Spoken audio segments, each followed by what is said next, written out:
കുട്ടികളുടെ ഹൃദയം കൊണ്ട് സംഭാഷണം നടത്തുന്നയാൾ, സ്വന്തം ജീവിതാനുഭവങ്ങൾ പങ്കുവെച്ച് സമൂഹ മാധ്യമങ്ങളിലും യുവാക്കൾക്കിടയിലും പ്രിയങ്കരനായ പ്രഭാഷകൻ, ലഹരിക്കടിമകളായ കുറേ ആളുകളെ ജീവിതത്തിലേക്ക് തിരികെ എത്തിച്ച മനുഷ്യസ്നേഹി, മുൻ പോലീസ് ഉദ്യോഗസ്ഥനും മോട്ടിവേഷൻ സ്പീക്കറുമായ ഫിലിപ്പ് മമ്പാടിനെ കുറിച്ച് നമ്മൾ ഇങ്ങനെയാണ് കേട്ടിട്ടുള്ളത്.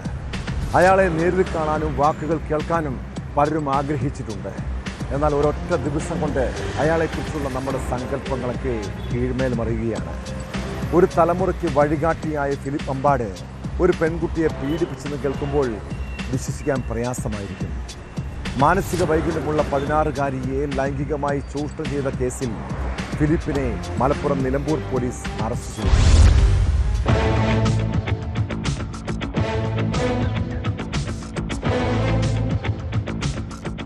വയസ്സുകാരിയെ ലോഡ്ജിൽ വെച്ച് പീഡിപ്പിച്ചെന്ന പരാതിയിലാണ് ഫിലിപ്പ് മമ്പാടിനെ പോലീസ് കസ്റ്റഡിയിലെടുത്തത്. ചേവായൂർ പോലീസ് കൈമാറിയ പരാതിയിലാണ് നിലമ്പൂർ പോലീസിന്റെ ഭാഗത്ത് നിന്നും തുടർ നടപടികളുണ്ടായത്. നിലമ്പൂരിലെ സ്വന്തം വീട്ടിൽ നിന്നാണ് കുട്ടിയെ പ്രതി കൂട്ടിക്കൊണ്ടുപോയതെന്ന് പോലീസ് വ്യക്തമാക്കി. തുടർന്ന് കാസർഗോഡ് കാഞ്ഞങ്ങാട് വെച്ചാണ് പീഡനം നടന്നതെന്നാണ് പരാതിയിൽ പറയുന്നത്. ചൈൽഡ് ലൈനിൽ ലഭിച്ച പരാതിയെ തുടർന്നാണ് കേസിൽ നിയമ നടപടികൾ ആരംഭിച്ചത്. ലഭിച്ച വിവരങ്ങളുടെ അടിസ്ഥാനത്തിൽ കേസ് രജിസ്റ്റർ ചെയ്ത് പോലീസ് അന്വേഷണം ആരംഭിച്ചു. തുടർന്ന് പ്രതിയെ നിലമ്പൂരിൽ നിന്ന് കസ്റ്റഡിയിലെടുക്കുകയായിരുന്നു.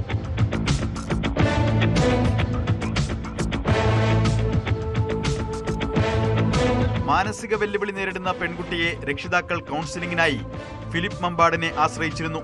ഇടക്കാലത്ത് രക്ഷിതാക്കളുടെ സമ്മതത്തോടുകൂടി പെൺകുട്ടി ഫിലിപ്പിന്റെ സംരക്ഷണയിലാണ് താമസിച്ചിരുന്നത്.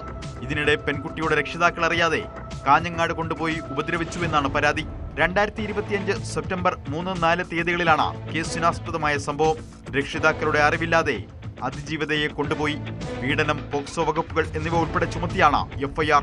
സോഷ്യൽ മീഡിയ ഇൻഫ്ലുവൻസറായ ഫിലിപ്പ് മമ്പാട് സമൂഹ മാധ്യമങ്ങളിലടക്കം നിരവധി വീഡിയോകൾ പങ്കുവയ്ക്കാറുണ്ട്. ലഹരിക്കെതിരെ വിദ്യാർത്ഥികൾക്ക് ബോധവൽക്കരണം നൽകുന്നതാണ് ഇദ്ദേഹത്തെ ശ്രദ്ധേയനാക്കിയത്.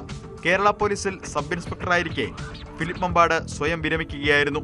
കേസിന്റെ എല്ലാ വശങ്ങളും പരിശോധിക്കുമെന്നും വിശദമായ അന്വേഷണം തുടരുകയാണെന്നും പോലീസ് അറിയിച്ചു.